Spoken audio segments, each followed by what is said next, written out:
So these are the cards I pulled today, and yeah, there's a heavy emphasis here on the bear card. Sorry you can't see the bear card. And the whale was a bit strong, but not as much. The bear card was very strong, like coming out very strong, and um, it's interesting how the first card that came out was buffalo, and there's a bear card, and the bear card, it represents similar meaning to what buffalo does. Mm. And so buffalo is, it's grounded yet heavenly, practical yet spiritual. So it's like combining these two parts of self, both practical part that we are living in this body, in this material 3D being, so called, right? And at the same time spiritual, aka we are connected and we have it all within as we have outside of us. We're all connected to the universe and to we are the energy, the vibration. So these both aspects combined together are in buffalo. And so buffalo is trusting the turn on the road. It trusts every turn on the road. It's pure presence, and it experiences the life fully. And it's a reminder that the life is a precious gift that combines both the practical aspects and the spiritual aspects. And with the crow here, we can see that this is highlighted yet again, because crow card is a very spiritual card. Yes, and the crow is spiritually strong, creative, watchful, and as we know, like crow is basically like the classic symbol of magic, something mystical. Um, Crows are really smart and they have sharp senses. They are very smart birds, and sometimes they really surprise us by how actually smart they are. They can be ominously smart, right? They can learn to talk, they can represent phrases, like say small things, represent sounds, mimic sounds, and like, yeah, if you haven't seen that, you can look up on YouTube. It's quite surprising how crows are extremely smart. Um, and so the crow is basically, it's psychic, strong and clear, watchful, creative. And the thing is that crow, it's basically like it has its mind's eye, right? And there is a reason why, like for example, there's a funny connection to Game of Thrones where crow, right? Like the ones who were seers, um, who could, I forgot the name for it, who could like suddenly tune into an animal and see through animals' eyes. And there was Bran, right? And he became that. He could see through birds' eyes. And in Celtic folklore, Celtic mythology, Bran is basically translated as raven, and Bran was one of the very, very important figures in history, historically, for Celts. You can look it up um, in writings about Bran. He was a seer, like he had visions, he could see things, and he predicted many things during war period. Yes, and so yeah, basically back to Crow, it represents that when we are connected to our intuition, when we're strong with our intuition, when we um are respectful towards our intuition. The frog, however, in reverse here shows that we are depleted, we are malnourished, we're depleted, we are very tired. And when we are tired and depleted, we don't see clearly. Our intuition is weakened when we are depleted of energy, as this reverse frog, malnourished, out of water, out of the dirt, just not having it, not experiencing the best time at all. And when we are in such a low place, low energy, we can't see clearly. In our mind's eye, we can't see clearly, we can't sense things clearly. Our sharp senses of the crow are becoming weakened. They are not sharp enough as they are in a normal, healthy state, right? When we are nourished. And so frog needs a nourishment. Frog needs a regular nourishment. They often run depleted and malnourished if they haven't had this nourishment, this calm for a long time. They need it regularly. It's not just something to do once a month. They need it on a regular basis, frogs. And to bring the frog into balance, to bring the frog back upright, we need to go to a lake or a river, ocean, or just have a bath, shower, go to a bathhouse to get that nourishment back and to get more in tune with the crow, buffalo, both mental, physical, and spiritual aspects of ourselves, and to bring them into balance, back into balance. There's this raccoon, right? And with the raccoon, the raccoon is creative. It's talented, but it's shadowy and it's in hiding.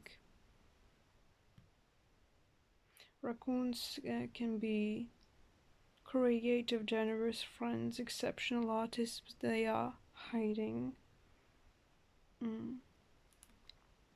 There's necessity to make new work, to maybe not be as competitive about others' work, because our work is how it is, despite how others look at their work or how they compare their work to ours.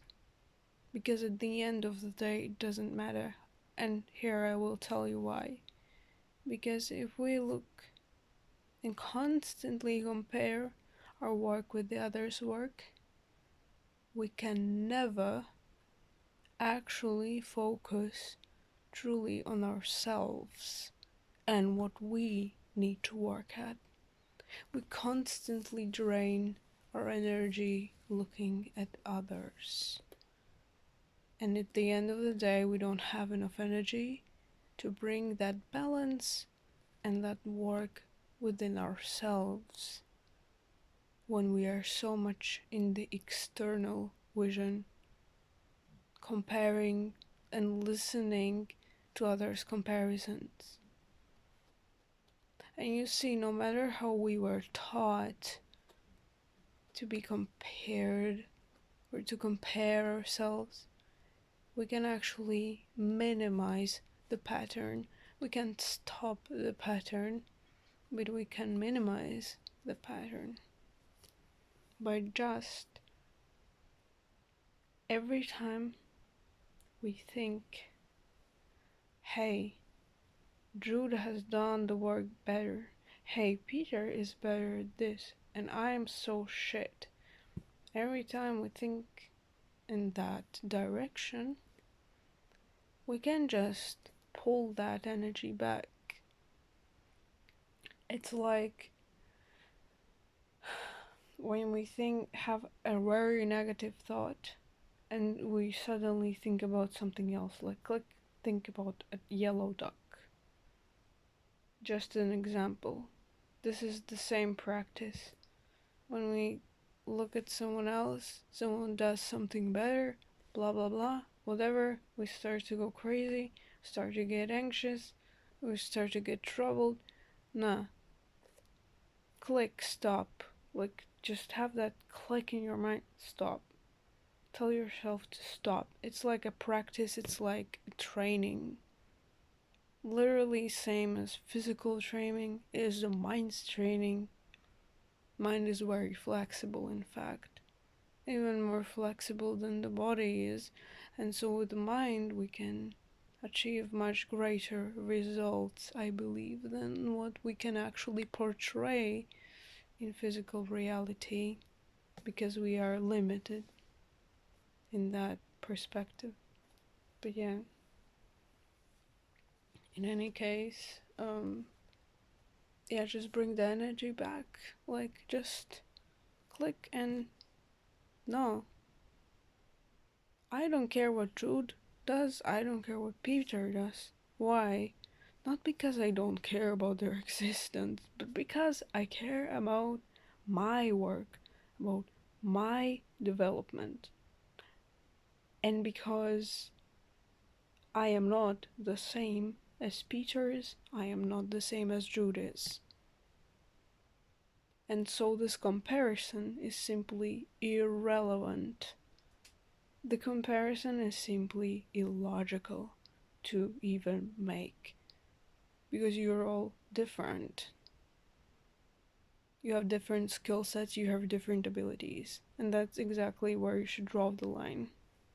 Stop comparing, because it drains your energy at the end of the day, and you don't have enough energy for your own development, for your own ladder, right?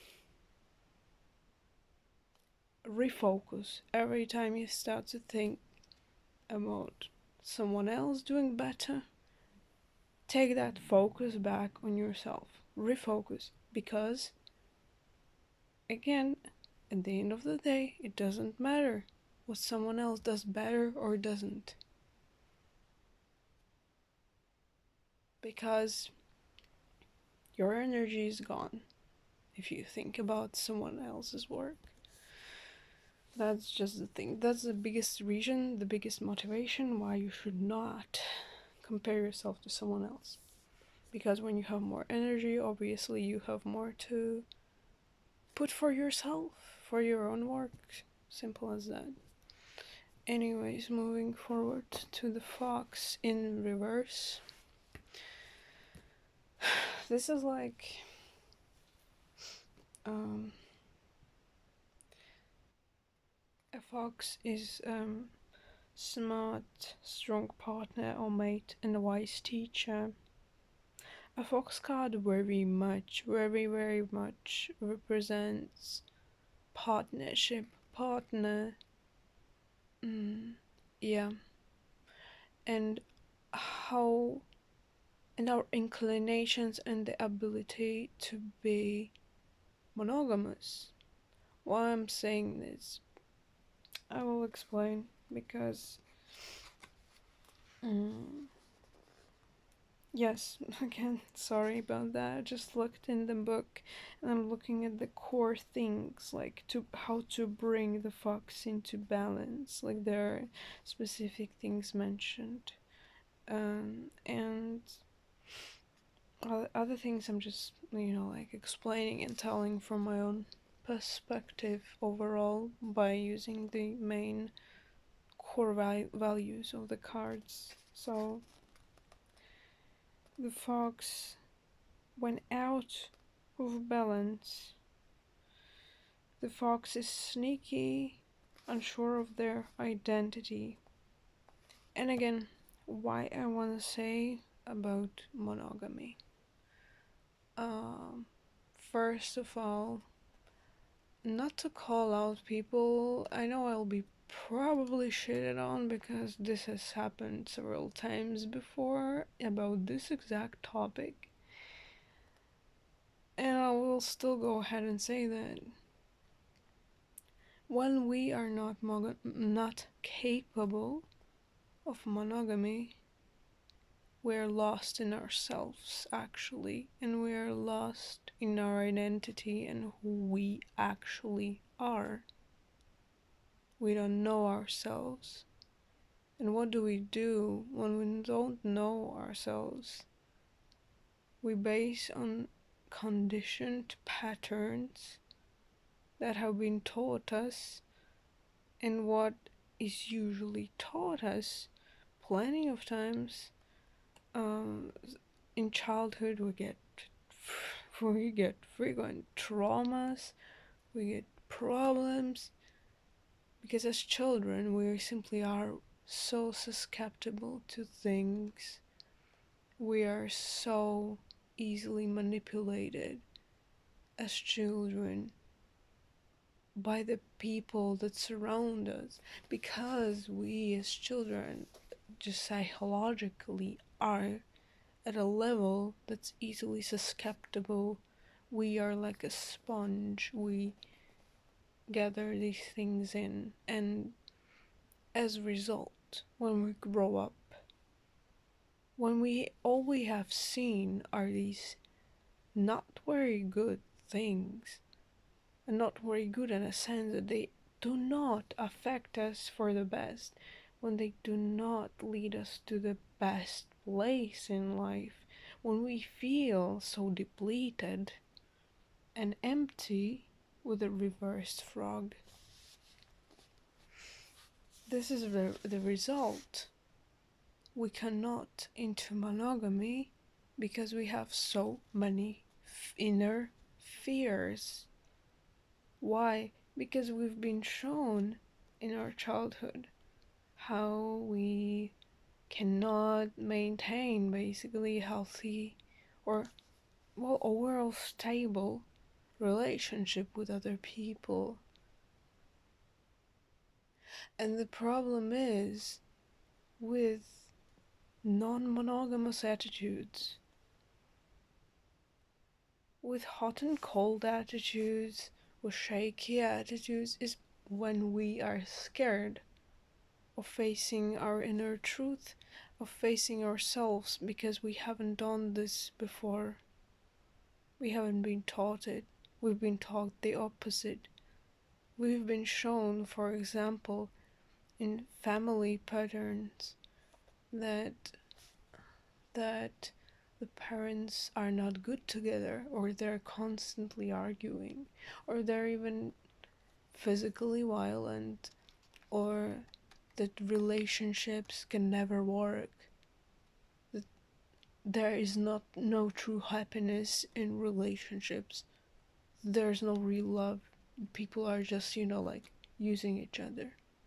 Let me tell you what, these are literally just thought patterns that we saw, that we believe in, because we are in that mentality.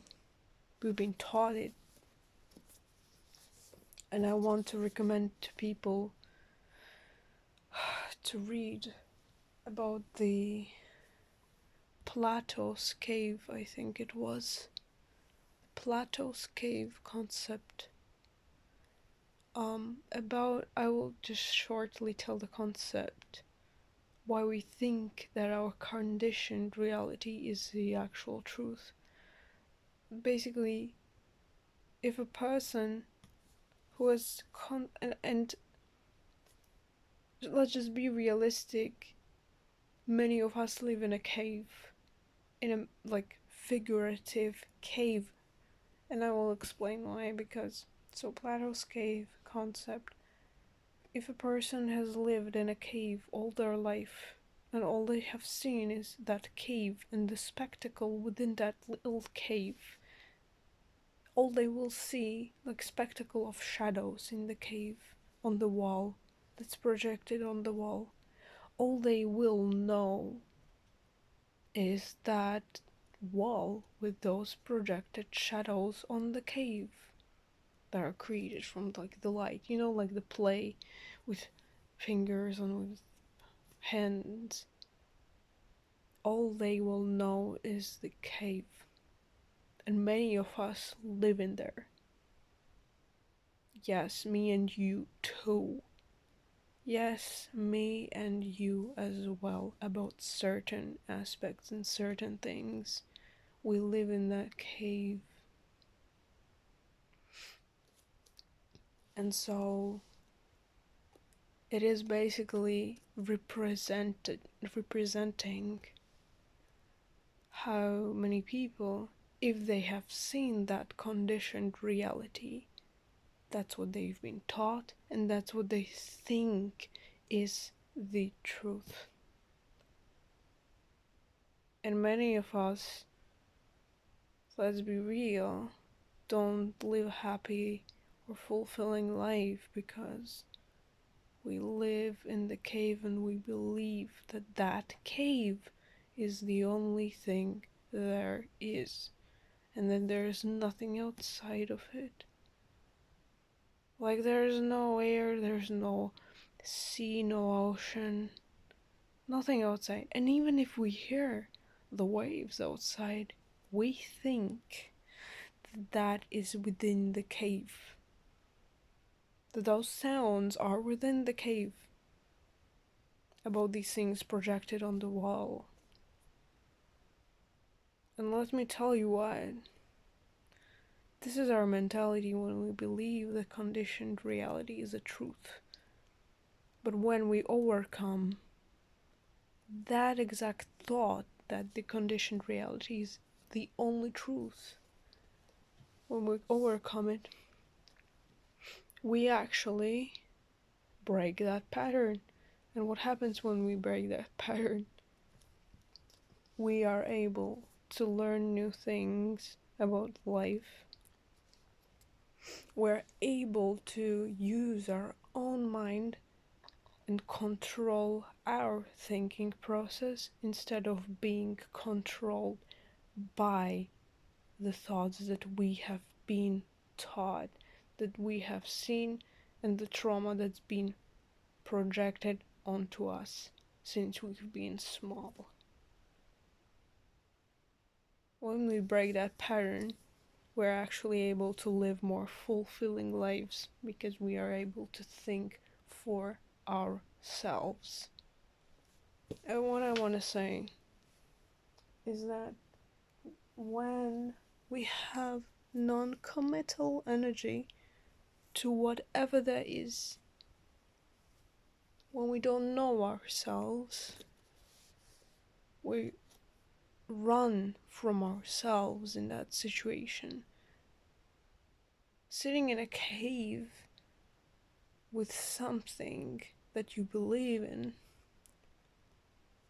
the negative thoughts that just bring us down, the fears and everything else, it's running from ourselves. I know it's like sitting, right, in the action, but it's running from ourselves. And this is exactly the reason why so many people are non-committal, because they run from their insides. And why? Because there's that trauma layer, the unpleasant feelings unpleasant sensations that are created when they dive deeper into themselves, because they have to look at the trauma that they have experienced since childhood. Because when we want to look deeper into ourselves, into who we are, we have to face the trauma. And many people become scared because these are unpleasant feelings, these are fears and just the darkness, right? Dipshit. Nobody likes that. But you know what? By facing it, we can actually realize. And there's a small tip. It's like the trauma, the problematic experiences we've had is not us. It's not you. It's not me. It's not who we are. None of us. It's not who we are. It is subconscious level. It is deep level of ourselves. But it's not who we are. It's not who we are. The depth of ourselves is the core. But these problems and traumas are only surface layer. It's a surface layer. It's not the core. It's like a glazing on the cake. And that's the thing. We look at our fears with huge eyes. We think it's so big, so problematic, so unsolvable, just because these are fears. We're letting ourselves be controlled by our emotions. But emotions, again, are just surface layer. You are not your emotions. I am not my emotions. You are experiencing your emotions, and I am experiencing. We all are experiencing our emotions, but we are not our emotions. And when we understand that little thing, that what we are is a cake, but these things are only surface, the layer on the cake. The glazing, those traumas, problematic thoughts, are the glazing on the cake, on the core of your true self. And when you understand it, it's easier to crack it. And to crack for what? To get to your core self, to your truth. Because you are obviously not your traumas. You are not your experiences. Yes, they shape you, but you are not them. There is something deeper within you, within each of us, and you can reach it by meditating. Literally, meditation is the most ancient, oldest practice of mindfulness. Mindful state, a peace of mind when we can actually reach into deeper selves, without being so troubled by external circumstances, by external things. And if we practice that regularly, we can regain our true selves, our true identity, and we can become more balanced. We can stop running from ourselves. We can actually feel more complete in ourselves. We can feel ourselves and our true identity. And with that, we feel more warmth, rejuvenated in life, and we stop running from ourselves and others. Because when we run from ourselves within, when we don't accept so many parts about ourselves, we're just depleting ourselves from the best life we could have. We're not doing good for ourselves, most importantly, with that. We're not facing our truth. And the truth, it's not easy. It's not an easy thing. Because with first steps comes the darkness, come the dark layers. We have to face it. And if we want to live a better, lighter, easier life for ourselves, most importantly, we have to face it, that within. We have to face all of it. Of course, not like perfectionistic, like, oh, 100%. No, it's not really possible. We always grow, all of us. And that's also another important thing to understand and to face, that we all constantly evolve, while it doesn't mean that we are not full, that we are not whole. But we constantly evolve, and we have to remain humble in our growth. Because being humble is recognizing yourself that yes, you are already doing good, but you are still evolving anyways, like you are moving forward. Yes, and with that reversed fox, as I said, if we don't choose to commit to someone externally when we have feelings, it means that we choose to not commit to our inner selves. It means that we don't actually acknowledge the love towards ourselves. If we can't acknowledge the love towards somebody else, and we run. And this is how to work to face the inner depth of yourself with all the parts, both the darkness and the light, both the good sides and the bad sides. Nobody else will do it for you. This is for you, in your own best life. Nobody else. For you yourself. To live a lighter, easier life. Anyways, continuing with the turtle, because I feel like this has become a true psychotherapy session, which I really actually like, because I'm a Plutonian. Like, I have heavy Scorpio in my chart, so I'm like, I have no problem diving deep.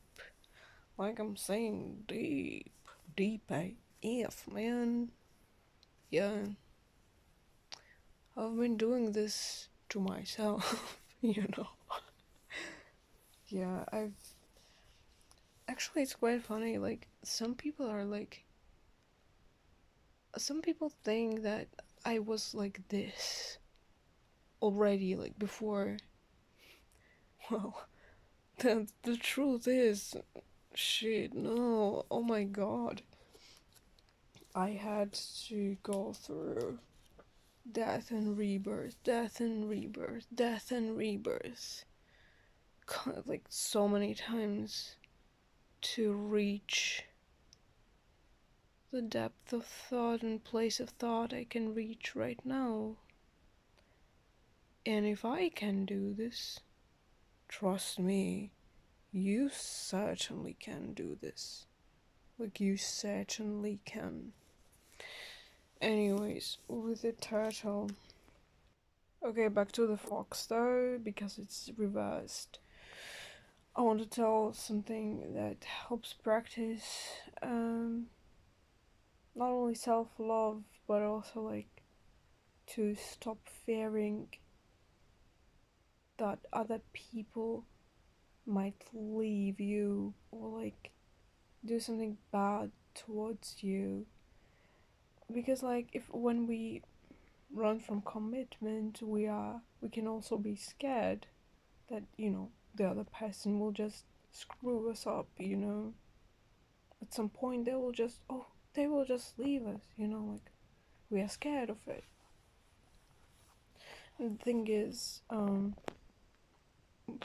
there's no guarantee for anything in life, but this fear is frequently irrational in the meaning that it's exaggerated.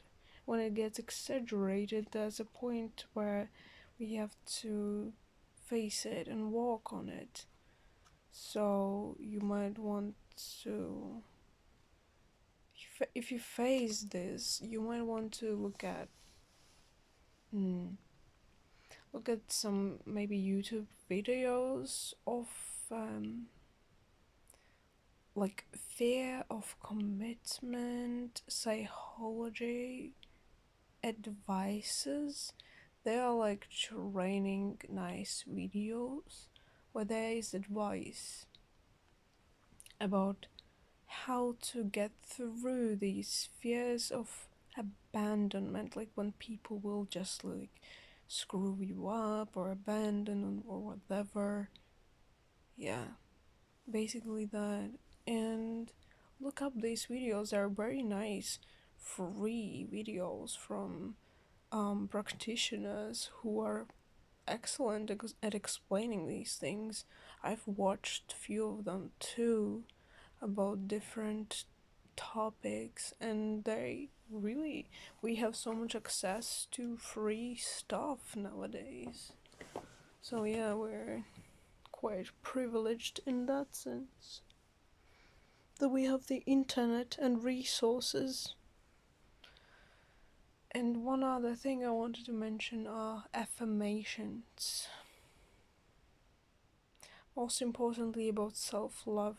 Affirmations, why they help? Because that way, when we speak something out loud towards ourselves, that's a psychological thing, by the way. It's not like, oh my god, you're crazy, you're speaking to yourself. No, this is like just saying things out loud. And this psychologically impacts our brain to believe in it more and more. And the more positive we speak towards ourselves, the more positivity we start to feel within ourselves without needing external validation.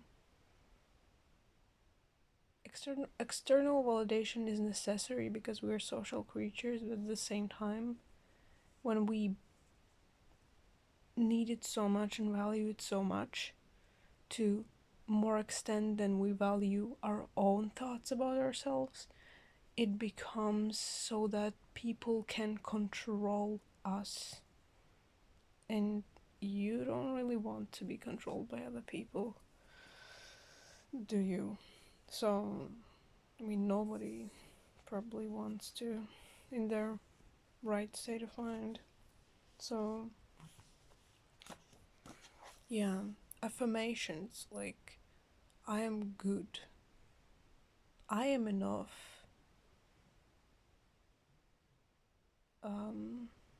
You can also say about your looks, actually things that you don't like about yourself.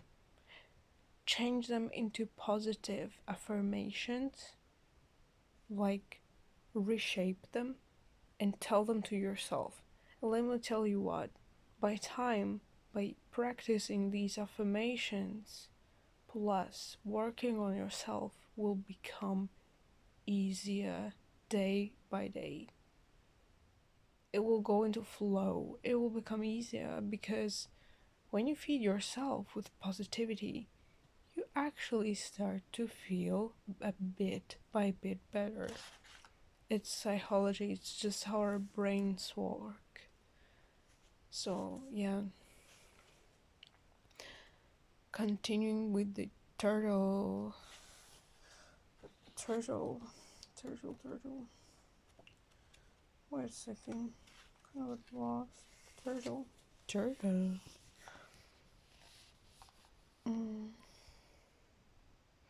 So the turtle is an ancient soul, grounded, trusting, and at home in the self. Again, I think I said so much with the fox card because I love foxes.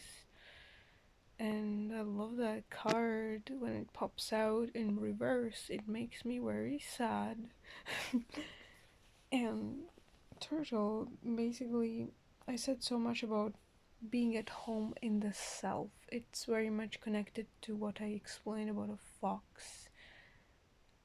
When we know ourselves, when we are teachers to the others and to ourselves, when we dive deeper into ourselves and we learn the parts about ourselves. And let me tell you what, again, I don't know why I felt compelled to say this, but like, no, you don't need to base on what other people have told you.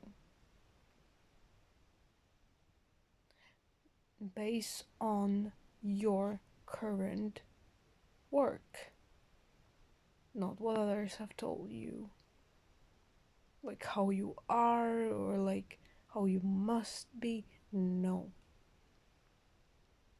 It's like turn inwards to yourself, meditate, breathe deeply, contemplate and think how I want to be. What is the truth of me? What I actually want to become. How I want to be. What am I?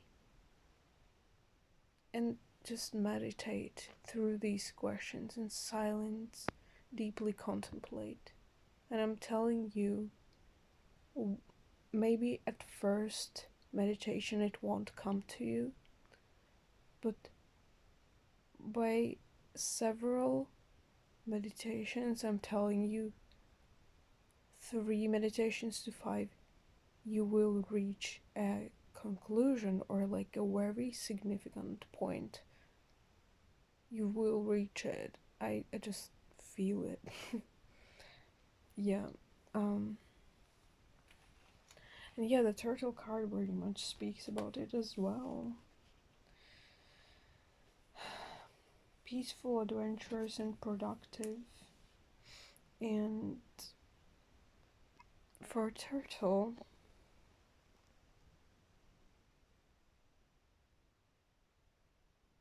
yeah, like for turtle, basically the most potent turtle energy helps us close all the other books and begin to tell our own true tale. Like your truth. What is your truth? Speak your truth. Think your truth. Not what others say, not what others think. Think and speak your truth. With a bear.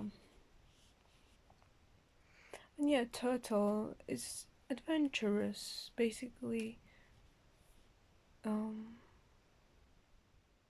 It believes in good things. Again, affirmations. With the bear card. Bear, yeah, right. It said there was a heavy emphasis on bear. I'll explain why. So bear card, waking from spiritual slumber, beginning anew. So this is very much like after a long winter, bear rises from deep slumber. And at first, the movement and effort are difficult, But the bear knows it's time to awaken and move toward the dawning light. So the bear card represents when we are at the cusp, at crossroads of new directions and of personal transformation. So initially it can be difficult, tiresome. We, as humans, of course, we can be stubborn, we can resist the change, resist the things coming into our life that feel like, like they're new, like they're uncomfortable, right? They make us uncomfortable. But at the same time, sometimes this is exactly what we need. Especially with the bear card, because this is positive. And think about spiritual transformation or like awakening, however you might call it, becoming wiser, opening up our minds, mind space. When we become like this, it's like it can be very uncomfortable because we're not used to it. Because we as people, we psychologically, we get used to things that were before. And again, this is a very important problem. Our brain tricks us. For example, if we lived in pain for a long time and we get stumbled across happy place, we can feel really weird. We will be like, no, what the heck is that? I am going to run away from it. And it's completely normal. Do you know why? Because literally our brain is wired in such a way that we get used to this pain, and our brain mechanisms keep it as a comfort space. While if we were in, like, let's say dysfunctional home, or like if we were in abusive environments and we run from a helpful place, is this actually normal? It's a fake normality that our brain creates because mechanically how it works, it just gets used to it. By experiencing long-term pain, we just get used to it, and our brain generates it as our safe space. While when we know about this mechanism, we can learn to discern that no, this is just how my brain thinks, that it's a safe space, because I've been in the environment for so long that I've gotten used to it. But it's not an actual safe space. It's just something I've been used to. It's familiar. But it's not good.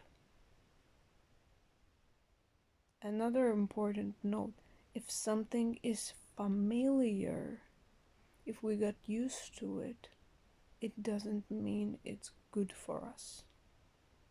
It doesn't mean it's good. It can be our brain tricking us into this mechanism. And how to tell if we are drained constantly in the environment, if we feel energy depleted, we are actually sad, we have sad mentality, we have mentality and have been told that no, we cannot reach this goal, no, we cannot reach that dream, no, we're just kind of shitty people, and we cannot reach anything better than this. This is not a good environment, let me tell you. This is just what we have been used to. It's become familiar to our brain. Our brain has become familiar to that pain, and it thinks it's safe space. Well, it's not. And it's very important to understand this, to acknowledge this, that our brains can just trick us in that space. Well, we need to untrick ourselves, clarify ourselves that no, this is not actually healthy, this is not good for me. That environment is not good for me. That energy depleting place is not good for me. That negative mentality that's been taught me or told me or is constantly being told me that I can't do this, can't reach that goal, I can't have that dream, I will never reach this or that it's not okay actually, and it's not good for me. I don't have to constantly be dealing with this. I am more than what has been told me. And of course, these things can suddenly make us cry when we actually realize that, damn, we are more than what we thought we were. And when we realize that we were in such troubling environments, we can have emotions outbursting. It's just a response, It happens. I know this was very specific, but I really felt it because, yeah, it's like, yeah, and I know how it is. I know how it is to get to that point, recognize that pattern, that place. And the hardest thing to do this is when it's connected to our home, our close people, our family. It's the hardest thing to acknowledge, but at the same time, most important. Why? Because it doesn't mean that we have to be like, oh no, they're not my people, that's not my family. No, it just draws a boundary for yourself to understand that you are not all these things that have been told you, that you're more than that. You are capable, you're strong, you're willing, you are good, you're not like they told you. But on the other side, you recognize that, yes, this is my family, but you also recognize that, yes, these people, I know what they did to me, and I know what they did was not good for me, right? This is called drawing boundaries, just understanding that, yes, these are close people, but what they did was not good. And by understanding these things, it's easier to forgive these people. And why we should do that? Just first of all, for our own well-being, for ourselves, for us to be able to move on with our growth, with our development. It doesn't mean that you have to leave these people, like, completely burn the bridges or anything. Like, no, you just have to recognize that what these people do or how these things have affected you was not good and is not good. And with this, we can draw the boundaries. And when we draw the boundaries, we can proceed with more healthy thinking about ourselves and not what others try to feed us about ourselves, how we are, in a negative way, like that we are not capable and whatever else. We cannot reach these things, we cannot do this, we cannot do that, we cannot do these dreams that we have. Yeah. Yeah, like that we can basically just draw boundaries and understand what is what. Where is the negativity? Where is the fake positivity? And where is the actual truth and good positivity?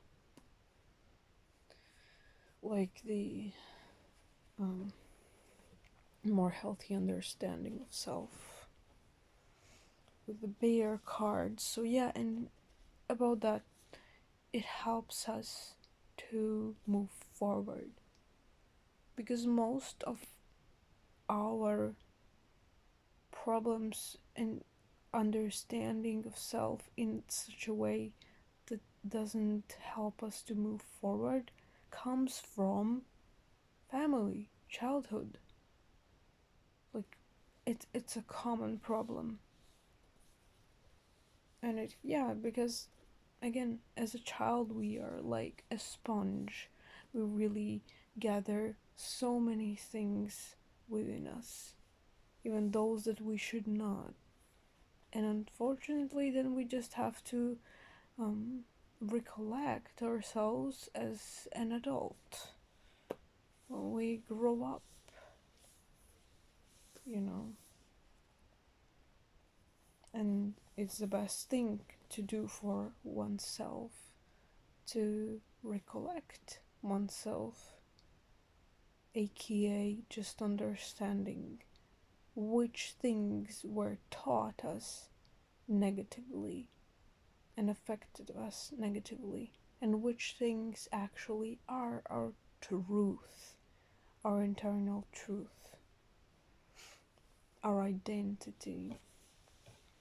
Okay, so with the whale. Oh, and do you know what's interesting with the bear?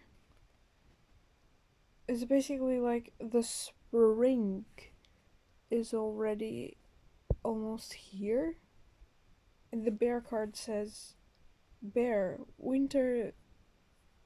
You have no choice, bear. Winter wanes. The warmth of spring emerges, and your transformation begins." So it's with a spring, you know? Yeah, and so basically, to bring into balance, to help bring bear energy into balance, is to have movement and to exercise. So yeah, that's with the bear. Okay, that's very interesting with the whale because because desire to delve deeper, profound peace and ancient wisdom is whale.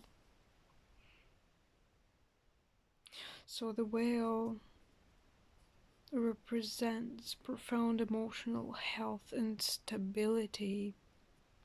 And whale personalities are not afraid of emotional expression or traversing difficult terrain, as they have overcome many challenges in their lives. These experiences have enriched them, given them stability, strength, and a depth that is rare. Whale energy is usually linked to the feminine forces of compassion and communication.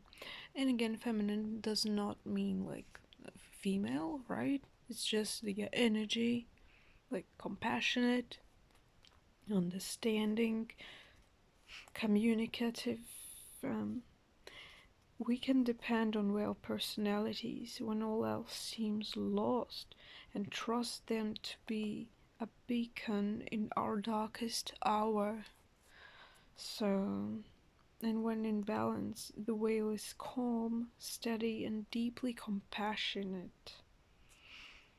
When out of balance, heavy slips into old story. And to bring well into balance is to have regular self-care. Again, such an emphasis. Just look at this with the whale card, regular self-care, and the frog card in reverse again. Regular self-care, nourishment, getting that nice shower, nice bath, going to bathhouse, perhaps swimming in a lake, swimming in the water. um, yeah, whale, very profound. Because these two cards came through very strongly. I felt the energy coming from bear specifically, very strong energy. And with the whale, it's like in addition, it adds to it. Very profound, interesting. Wow, I just felt weirdly heavy in my heart. Heart chakra blockages. Yeah, certainly. So, the self care about whale I would recommend is there are like the sound frequencies, solfeggio frequencies on YouTube. Um, Sound frequencies are, yeah, like the heart chakra frequency. It's surrounding our chest area where our heart is, and that area, energy surrounding that area, is usually um, about our compassion, empathy, how we're feeling, warmth about ourselves, our self love, our self acceptance, and basically to bring into balance this energy, this feeling, this inner sensation, to bring it into a better place, a more balanced, is to listen to the heart chakra frequency meditation. It's like a video. There are videos with that exact sound frequency, and it's usually portrayed in green color. Also recommended to perhaps green. Wear green surrounding your chest area, like a shirt, green shirt, green hoodie, green. Wear something green. That also helps heart chakra. But I would really recommend listening to the, I think it was 400 hertz frequency, or 600 hertz frequency was the heart chakra. I really recommend looking that up and meditating to that specific frequency. It will really help when doing that regularly. It's very good for yourself and for this development. Yeah, so this was all. Yes, this was the whole message. I hope you found it helpful. Viewer, whomever viewed this, whomever found this. Yeah, I hope it was helpful, and really good luck with this profound transformation. Transformations are, of course, not the lightest things to do, but they really bring us most nourishment and most growth to experience. Again, how I said, a better, lighter life, fulfilled experience of living, more fulfilled feeling of self and the surroundings. Yes, okay. So good luck and bye bye. See you, I guess.